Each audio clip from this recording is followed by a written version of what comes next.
Инцидент на кыргызско-таджикской границе. Власти Таджикистана плодят бедность. Жапаров. Казино халяльнее свинины. Скорее! В ночь с 28 на 29 апреля на кыргызско-таджикской границе произошел вооруженный конфликт с применением огнестрельного оружия. В ходе конфликта с обеих сторон пострадало около 300 человек, более 50 погибших. По данным СМИ, накануне на территории участка Головной водораздел таджикская сторона начала устанавливать камеры видеонаблюдения на столбах линии электропередач. Киргизские пограничники и сотрудники ОВД по Баткенской области потребовали приостановить работу по установке видеокамер. На месте конфликта собралось около 150 человек, которые начали закидывать друг друга камнями. После этого ситуация обострилась, и стороны начали перестрелку. Это война не просто между пограничниками, это война не просто между местными жителями. К сожалению, это война с применением армейских подразделений. Наблюдатели отмечают, что данная зона является очагом постоянных конфликтов и межэтнических трений уже в течение длительного времени. То есть это произошло далеко не впервые и уж точно не неожиданно. Виной всему попустительство со стороны властей двух стран, которые на протяжении долгого времени сознательно допускали эскалацию и создавали ситуации, благоприятные для межэтнического конфликта. Редакция Хабархо обратилась за комментарием к блогеру из Душанбе Абдулло Аббосову. Хотя конфликт сам по себе носит, по сути, бытовой характер, таджикский режим перенаправил его в другое русло. Кто-то связывает данный конфликт с большой игрой США в этом регионе, а кто-то с открытием новой российской военной базы в Кыргызстане, что с моей точки зрения совершенно некорректно.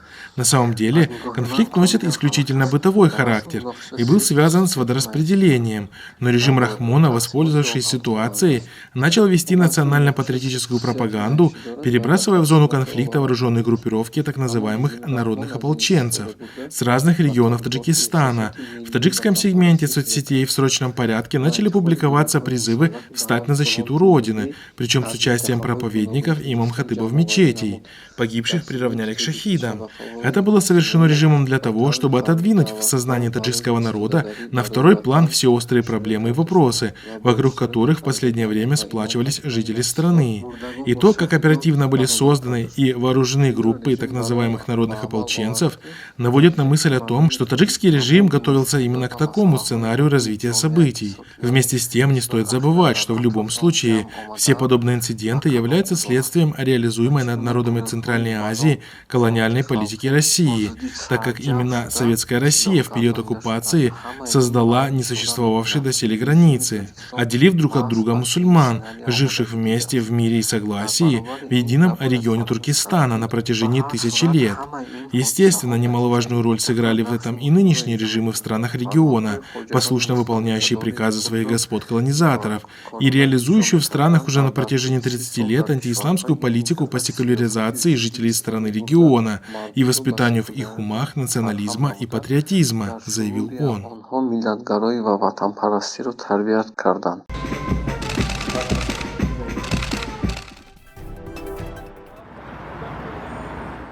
Налогово-бюджетная политика Таджикистана способствует увеличению уровня бедности и неравенству в стране, говорится в исследовании Тулейнского университета Tulane University, США. Об этом пишет Азия Плюс. Специалисты этого университета, который расположен в Новом Орлеане, штат Луизиана, подготовили 40-страничный аналитический материал под названием «Эффект фискальной политики на бедность и неравенство в Таджикистане».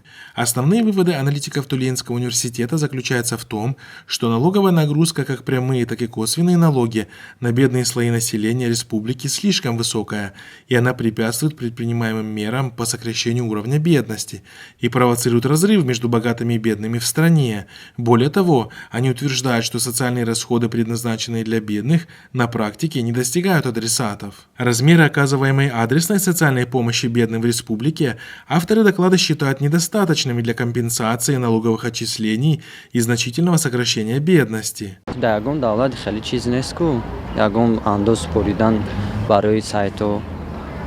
Также стоит отметить, что Таджикистан входит в топ-10 стран с самым высоким налогом на прибыль, и около 60% бюджета ежегодно формируется за счет рядовых налогоплательщиков, так как крупные предприятия и концерны в стране контролируются либо семейным кланом Рахмона, либо его приближенными, и по отношению к ним действуют налоговые льготы.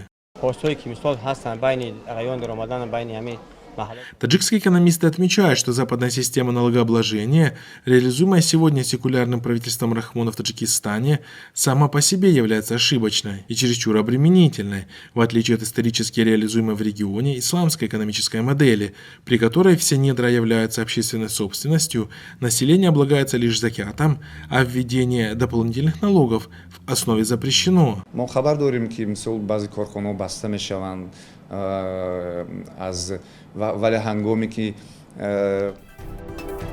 Казино боюнча болчуда.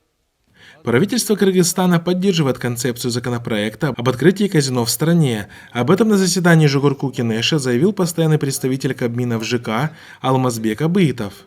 Он отметил, что правительство в скором времени направит свои предложения по данному законопроекту в парламент. Напомним, что депутаты парламента, экс-спикер Дастанбек Джумабеков и Бактыбек Турузбеков предложили возобновить работу казино и букмекерских контор в Кыргызстане, которые еще в 2012 году оказались вне закона. Недавно избранный президент Садыр Жапаров также поддержал идею возвращения азартных игр в стране, объяснив это тем, что в Кыргызстане все равно уже взимаются налоги с продажи алкоголя и от продажи свинины, а казино, как он выразился в интервью журналисту ОТРК, более халяльное, чем продажа свинины или алкогольных напитков.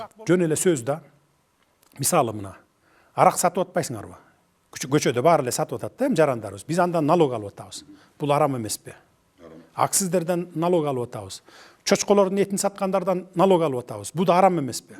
Эми казино аларга караганда эми казино адалыраак болуш керек. Эми мен баягы аалым эмесмин, молдо эмесмин. Бирок эми казинодон да алышыбыз керек. Бул жерде миллиард сомдор келет бюджетке. Редакция Хабархо обратилась за комментарием к известной кыргызской журналистке Перизат Кыргызбаевой. Продвижение правительством законопроекта о казино может говорить только об одном, что правительство имеет свой интерес на этот счет. Все мы знаем, что казино имеет важное значение для коррупционеров и экономических преступников. Там отмываются нелегальные доходы коррумпированных государственных чиновников. Так как Кыргызстан страна мусульманская, народ выражает несогласие с законопроектом об открытии казино, обосновывая это запретом Всевышнего. В народе звучат такие лозунги, как «харам ни к чему хорошему не приведет», «нет блага в хараме» и так далее, и цитируются аяты из Корана, а общественные деятели и активисты провели митинг против закона о казино. Вообще не очень смотрю. Почему? Потому что казино – это грех. Наблюдатели отмечают, что многие происламские силы в Кыргызстане питали большие надежды относительно Садыра Жапарова и даже принимали активное участие в агитационной работе на прошедших президентских выборах. Однако после избрания президентом Жапаров не оправдал их ожиданий, что в принципе было вполне ожидаемо, учитывая тот факт, что его кандидатуру традиционно одобрила Москва. Это означает его полную лояльность российской колонизационной политике в отношении Кыргызстана. Россия у нас союзнический партнер, главный стратегический партнер. Мы с ними союзники. Мы жили при Союзе 70 лет вместе при СССР. После развала Советского Союза в течение 30 лет мы являемся с ними стратегическим партнером, главным союзником.